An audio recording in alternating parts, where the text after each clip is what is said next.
क्या हरियाणा की राजनीति में फिर मचेगा सियासी घमासान?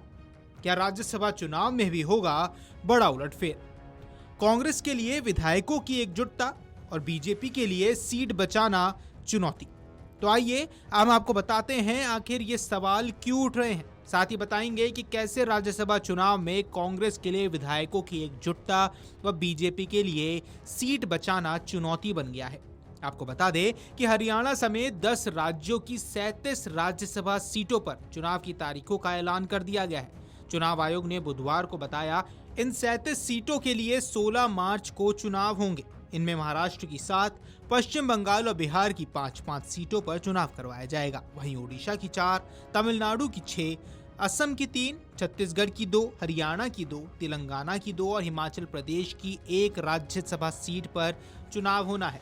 ऐसे में हरियाणा में राज्यसभा चुनाव को लेकर भी खूब चर्चा हो रही है। हरियाणा से किरण चौधरी व रामचंद्र जांगड़ा का कार्यकाल 9 अप्रैल को खत्म हो रहा है। फिलहाल दोनों सीटें भाजपा के पास है, लेकिन विधानसभा में मौजूद आंकड़ों के अनुसार भाजपा व कांग्रेस के खाते में एक सीट जाने की संभावना है। भाजपा को दूसरी सीट भी अपने पास ही रखने के लिए 9 अतिरिक्त वोट चाहिए। इसके लिए पार्टी पूरा जोर लगाएगी। पिछले कुछ चुनावों में वोटों की संख्या पूरी नहीं होने के बावजूद भाजपा चुनाव जीतने में सफल रही। ऐसे में कांग्रेस के लिए अपने विधायकों को एकजुट रखना व भाजपा में सीट छीनना चुनौती से कम नहीं होने वाला है। भाजपा के लिए दोनों सीटें जीतकर मजबूत दावेदारी पेश करने की बड़ी चुनौती है। चुनाव की घोषणा के साथ ही कांग्रेस व भाजपा में दावेदारी के नाम पर चर्चा हो गई है।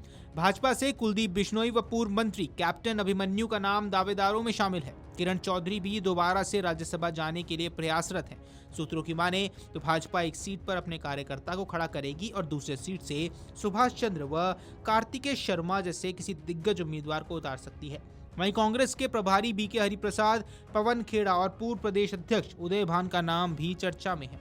आपको बता दें, राज्यसभा चुनाव के लिए विधायकों की संख्या और राज्यसभा की सीटों की संख्या के आधार पर राज्यसभा वोटों की संख्या तय की जाती है। हरियाणा विधानसभा में कुल 90 सदस्य हैं।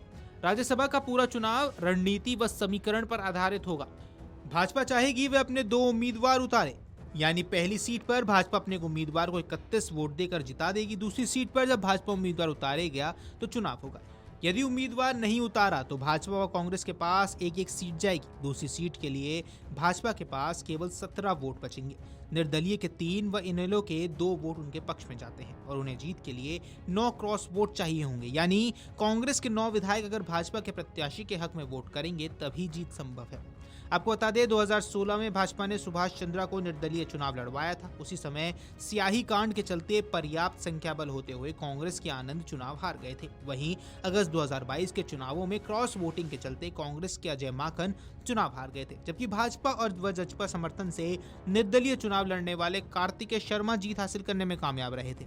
ऐसे में अब देखना यह है कि इस राज्यसभा चुनाव में कोई खेला होता है या नहीं। तो इस वीडियो में आपने समझा कि कैसे हरियाणा में कांग्रेस के लिए विधायकों की एकजुटता और बीजेपी के लिए सीट बचाना चुनौती बन सकता है। Video desk amarujala.com। अगर आप ये वीडियो YouTube पर देख रहे हैं तो हमारे चैनल को सब्सक्राइब कर बेल आइकन दबाएं और Facebook पर देख रहे हैं तो हमारे पेज को लाइक करें।